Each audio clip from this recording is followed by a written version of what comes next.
les messages sur des députés de la France Insoumise. Regardez Mélenchon avec sa veste en cuir qui harangue la foule et qui demande, pour commémorer les massacres du 7 octobre, à ce que demain, dans toutes les facs, on mette des travaux palestiniens. Je veux dire, c'est mettre de l'huile sur le feu en permanence, c'est exploiter le malheur d'une situation, qu'elle soit israélienne ou palestinienne, à des fins politiques. C'est inadmissible. Quand moi je l'ai vu avec Rima Hassan le soir des législatives et son kéfier au journal de 20h, enfin on marche sur la tête. Qu'est-ce que vous en pensez? Je suis pas tout à fait d'accord. Alors moi, je vais vous dire ce que j'en pense. Parce que vous n'êtes pas tout à fait d'accord. Je vais vous dire, Jean-Luc Mélenchon, et il y a quelqu'un qui l'a dit très très bien tout à l'heure, c'était d'ailleurs sur CNews et Europe 1, c'est M. Bensoussan, donc qui est un historien, qui a dit Jean-Luc Mélenchon s'en fout totalement de la cause palestinienne. Et vous allez me dire, Gilles Verdez, c'est de la politique. Oui, il fait de la politique, donc il a le droit de s'en foutre. Moi, je vais vous dire, s'en foutre de la cause palestinienne, moi, ça me dérange. Parce que moi, je m'en fous pas de la cause palestinienne. Les Israéliens non plus. Je vous le dis. Lui, il s'en fout totalement de la cause palestinienne. Ouais, Cyril, tu t'en bats les couilles des Palestiniens. De la cause palestinienne, mais il se dit, je vais aller là-dessus parce que... Attends, mais Bensoussan, ça me dit quelque chose. Attends. C'est pas le mec qui avait insulté Mélenchon, il l'avait menacé de... Attends, j'ai pas envie de dire... C'est Alain Bensoussan. Non, c'est pas Alain, c'est Georges. Je sais plus comment il s'appelle. Georges Bensoussan. Bensou quoi? Si, c'est lui, je crois. Il y avait une polémique sur ce mec. Il y avait un truc sur lui, je crois. Merde, je me suis trompé. Si, c'est lui, là. Il y avait un truc sur ce mec. Il avait menacé Mélenchon, je crois. C'est bien lui. Ouais, il y a eu un truc sur lui, je crois. Peut-être avoir un électorat qui ne vote jamais, va voter, et c'est sa stratégie pour 2027, peut-être pour être en face de Marine Le Pen, et peut-être devenir président de la République, ce qui se dit que la seule chance qu'il a d'être président, c'est de se retrouver face à Marine Le Pen au second tour. Mais Jean-Luc Mélenchon, il fait de la politique, mais nous, tous ici, on est dans la vie. Et vous êtes dans la vie de tous les jours. Et moi, il y a énormément de Français qui viennent me voir et qui me disent « Moi, Cyril, depuis le 7 octobre, moi, je suis français, je suis catholique, je suis athée. Et depuis le 7 octobre, j'ai l'impression que je dois choisir un camp. Moi, je suis athée, je suis catholique, je suis juste français. J'ai pas envie de choisir un camp. Moi, j'ai juste envie qu'on s'occupe de moi et qu'on s'occupe de mes problèmes. Et ils me disent aussi, moi, j'ai pas envie de choisir un camp. Aujourd'hui, sachez-le, personne n'a envie de choisir un camp. Et je le dis, Jean-Luc Mélenchon, ce qu'il est en train de faire quand il dit mettre des drapeaux palestiniens dans toutes les universités demain, qu'est-ce qu'il fait? Il attise la haine. Il attise la haine, et aujourd'hui, je vais vous dire, moi, je ne veux pas que mes amis musulmans soient fâchés avec moi.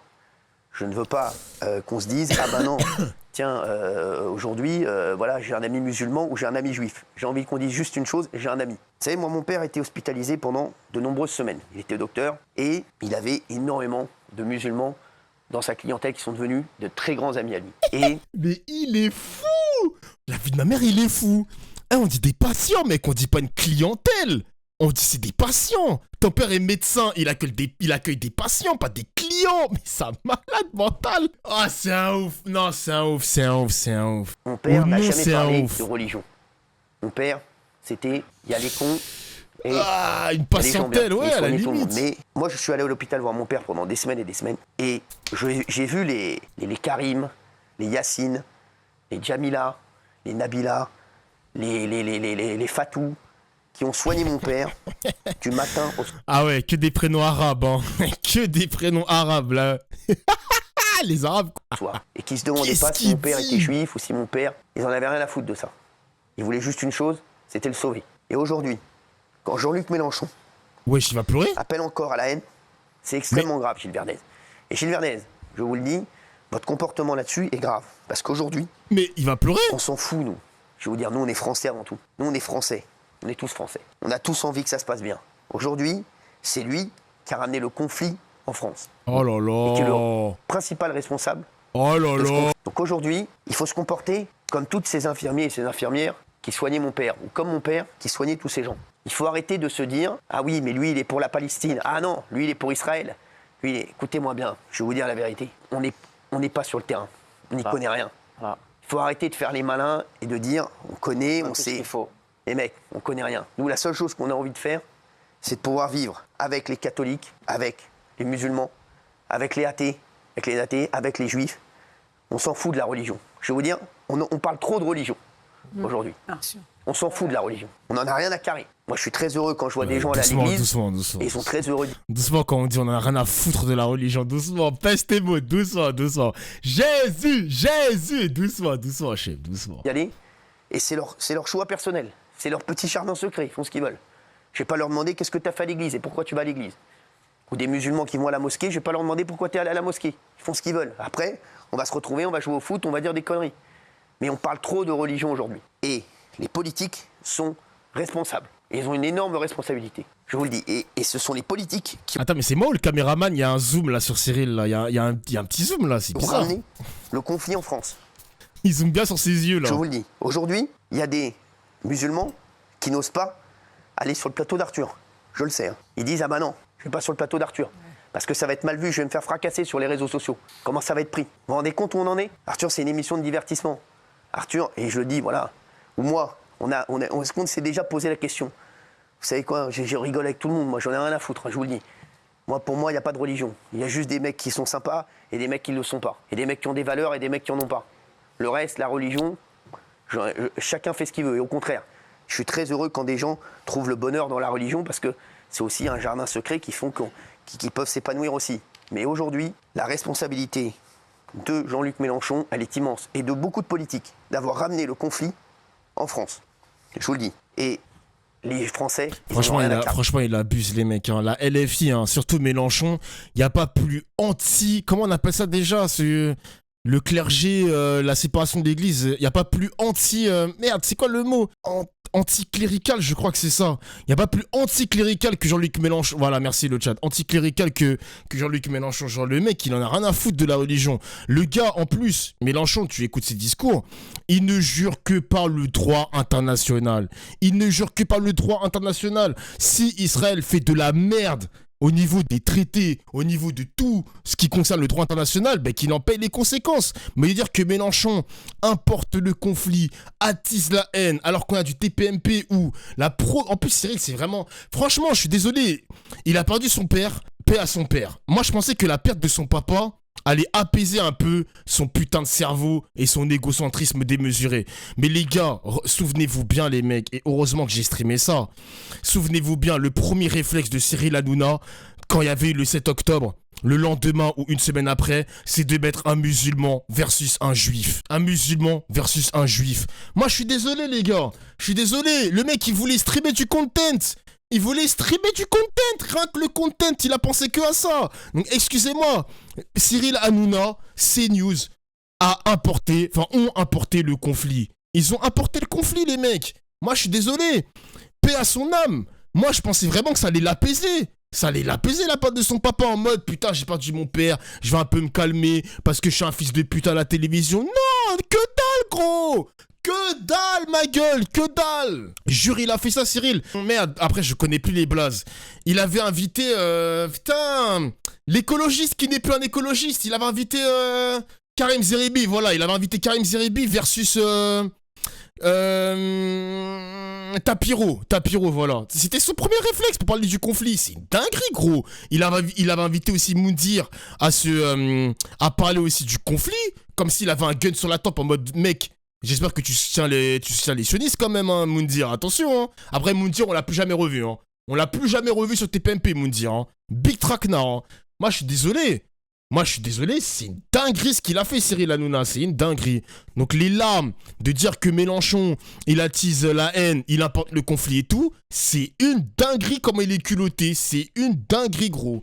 C'est une dinguerie. Il devrait se regarder devant le miroir, hein.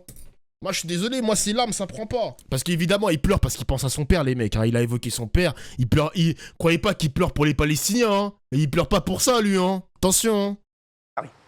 Je vous le dis, hein. Ouais, je te dis la vérité. Les Français s'en foutent de tout ça. Ils en ont rien à foutre que tu sois juif, musulman, etc. Ils veulent juste être tranquilles. Ils veulent pouvoir vivre décemment, pouvoir ne pas voir leur facture d'électricité augmenter comme elle va augmenter, où ça va mettre beaucoup plus de gens dans la merde que ce qu'ils ne sont aujourd'hui. Et je peux vous dire, ça, c'est leur... Putain, Dofla, tu fais du bien à Twitch. Arrêtez, je suis timide. Comment vous dites des trucs comme ça? Arrêtez, je suis timide, les gars. Arrêtez, wesh. Arrêtez. Moi, je veux juste qu'on passe des bons moments, les mecs. Arrêtez. Moi, je suis timide. Arrêtez de dire des trucs comme ça, wesh. Quand même. En plus, tu suces sans les dents, donc ça fait encore plus du bien. Nah. Nah, doucement les pipes. Doucement les pipes. Leurs soucis. On leur rajoute des soucis à leurs soucis. Si les Français n'avaient pas assez déjà de problèmes. Donc je vous le dis, Jean-Luc Mélenchon, ne me dites pas c'est de la politique et c'est une stratégie, parce qu'une stratégie fait énormément de mal à la France.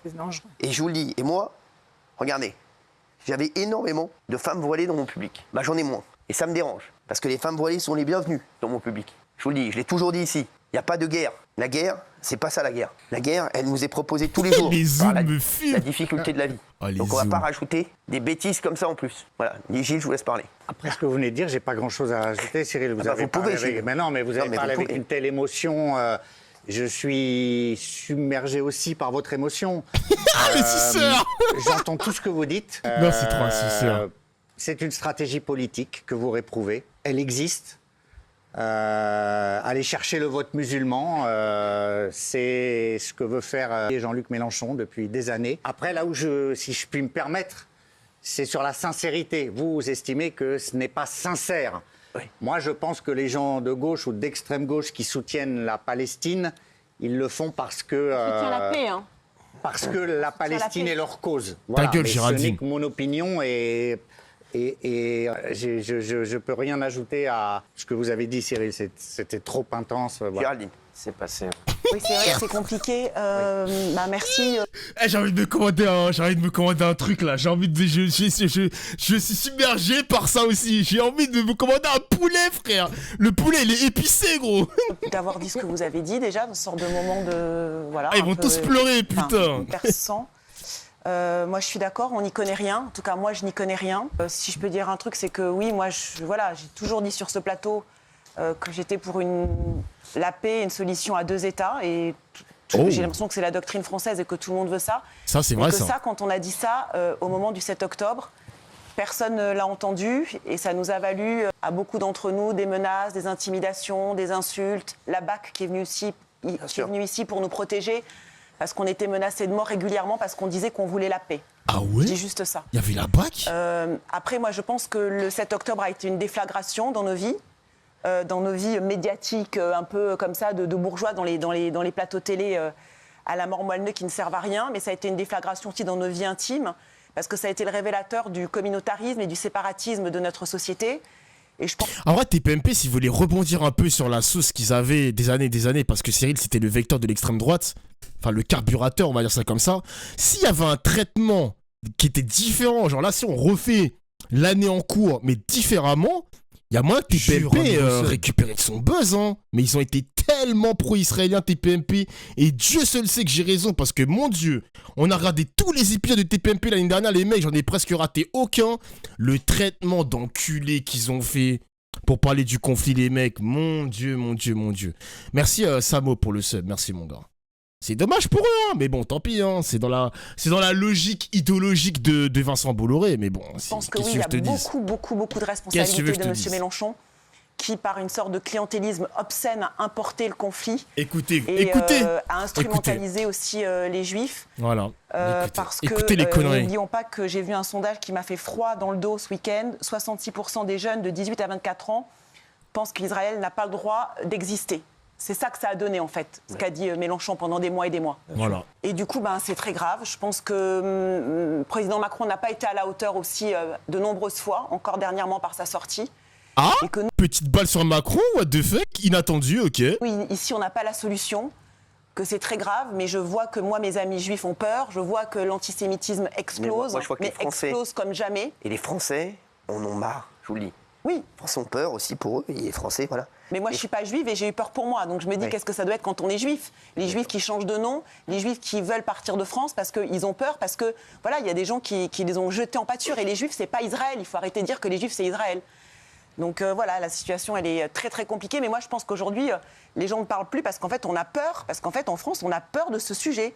C'est un sujet qui est beaucoup trop électrique, qui est beaucoup trop clivant. Et en fait, voilà, on n'ose même plus en parler et c'est juste atroce. Thomas Ganolé. Oui. Moi, j'avais un petit peu peur aussi, hein, parce que l'année dernière, je vais pas vous mentir, les mecs, mon numéro, il a leak, j'ai reçu des menaces de mort sur mon WhatsApp et tout, mais en règle générale, moi, je pense que l'information a été bien traitée sur mon stream. C'est pas pour me jeter des fleurs, hein, mais je pense très sincèrement que ça va. Genre, ça va. Sur mon stream, ça s'est plutôt bien passé de manière générale.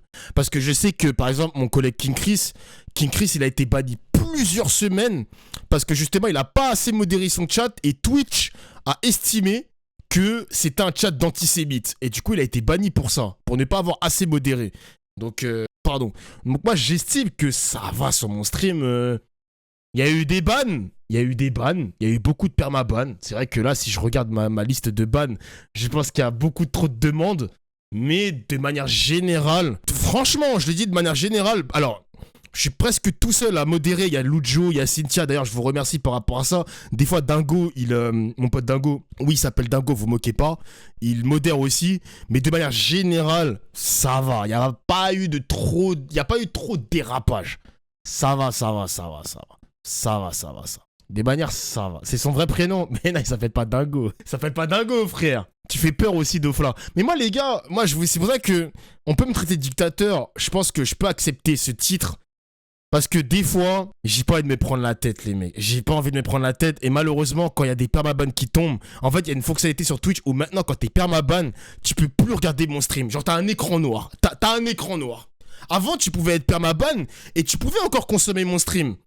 Mais maintenant, tu ne peux plus. J'ai mis la fonctionnalité, dès que t'es ban, tu t'arraches de mon stream. Voilà, tu t'arraches de mon stream, t'es plus le bienvenu. Moi, j'ai perdu patience parce que quand je vois des trucs, genre des nique les juifs, nique les arabes, encore un arabe, origine du tueur, origine de l'agresseur. Ah, ça y est, cousin, j'en peux plus, ma gueule.